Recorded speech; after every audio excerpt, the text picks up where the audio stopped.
الحمد لله نحمده ونستعينه ونستغفره ونؤمن به ونتوكل عليه ونعوذ بالله من شرور أنفسنا ومن سيئات أعمالنا. من يهده الله فلا مضل له ومن يضلله فلا هادي له. ونشهد أن لا إله إلا الله وحده لا شريك له. ونشهد أن سيدنا وسندنا وحبيبنا وشفيعنا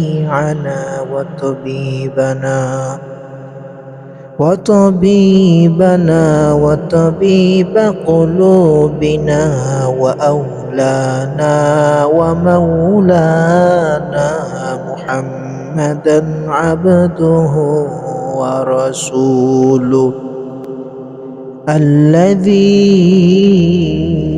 أرسله بالحق بشيرا ونذيرا وداعيا إلى الله بإذنه وسراجا منيرا.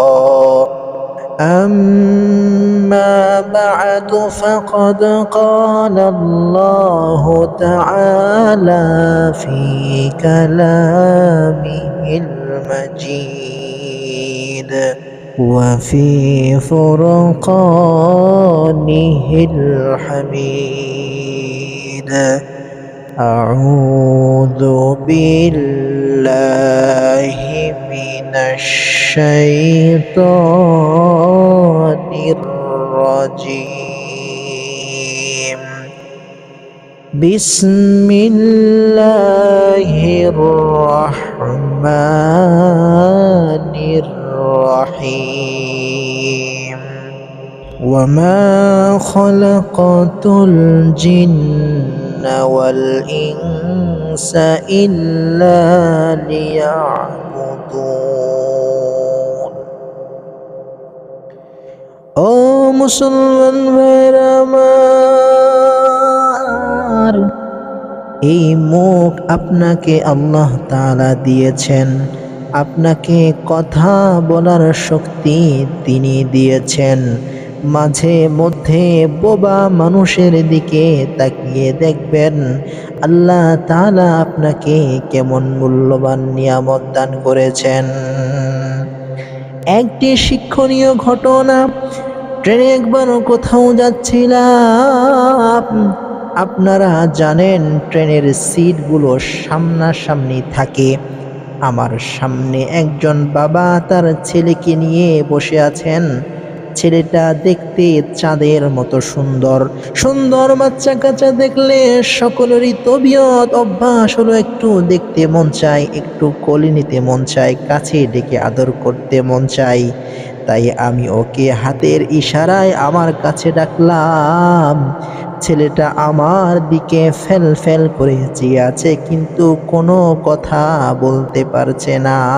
ও মুসলমান ভাইরা আমার, আমি কিছু বুঝে ওঠার আগেই দেখি ছেলেটার বাবার চোখ থেকে পানি ঝরছে।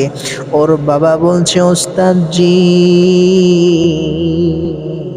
ইশারা তো করলেন আপনার কাছে যেতে, হয়তো ওর সঙ্গে কথা বলতে চান। এত সুন্দর চাঁদের মতো একটা ছেলে আল্লাহ তাআলা আমাকে দিয়েছেন। আজ ৮-৯ বছর হয়ে গেছে, এখনো সে কোনো কথা বলতে পারে না, কোনো কথা বলে না। ওস্তাদজি ওর মুখ থেকে কোনো আওয়াজ বের হয় না। এই পুরা মনটা কতই কাকুতি মিনতি মিনতি করে, ও আব্বা বলে আমাকে ডাকুক। ওর মুখের আব্বা ডাক শুনে আমার মনটা একটু সান্ত্বনা পাক, কিন্তু ও আব্বা বলে ডাক দেয় না, ওর জবানে কোনো শব্দ উচ্চারিত হয় না। ও উস্তাদজি, আপনি ওকে একটু ফু দিয়ে দেন, আল্লাহ তাআলা ওকে জবানের নিয়ামত দান করেননি, আপনার দোয়ার বরকতে যেন তার জবান আল্লাহ তাআলা খুলে দেন।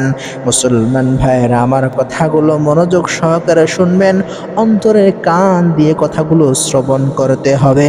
ও মুসলমান ভাইয়েরা আমার, এই জবান দিয়ে যারা পাপাচার করে বেড়ান তাদের উচিত বোবা মানুষের দিকে তাকিয়ে দেখা, কারণ আহকামুল হাকিমিন মহান মালিক রব্বুল আলামিন যে কোনো সময় এই মুখের উপর তালা ঝুলিয়ে দেওয়ার অধিকার রাখে কি রাখে না? তিনি বহু মানুষের মুখে তালা লাগিয়েছেন কিনা, ইচ্ছা হলে তিনি তালা লাগিয়ে দিবেন। সুতরাং সাবধান, এই মুখের নিয়ামতের শুকরিয়া আদায় করতে হবে। এই মুখ দিয়ে আল্লাহর নাফরমানি করা চলবে না। মানুষকে আরেকটি আশ্চর্য রকমের খনি আল্লাহ তাআলা দান করেছেন, আর তা হলো আকল, মেধা। এই খনি থেকে রবের পরিচয় জানতে হয়, তাকে রব হিসাবে, মালিক হিসাবে, মাবুদ হিসাবে চিনতে হয়। আল্লাহ তাআলা আমাদের মেধা দিয়েছেন ফিকির করার জন্য, আমি কি আমার রবকে এগুলো চিন্তা করার জন্য তিনি আকল দান করেছেন। সুতরাং মেধা একটা খনি, দিন যত যাচ্ছে মানুষের আকল মেধার পরিধি তত বৃদ্ধি পাচ্ছে, আকল কমে যায় না, শুধু বাড়তেই থাকে। জবান যেমন অচল অবস্থায় বান্দা জন্ম নিয়েছে, জন্মের পর থেকে মুখে কোনো কথা ছিল না, আকলও ঠিক এরকমই, প্রথমে একেবারে খালি ছিল, শূন্য ছিল, মানুষের মাথায় প্রথমে কোনো বুদ্ধি ছিল না।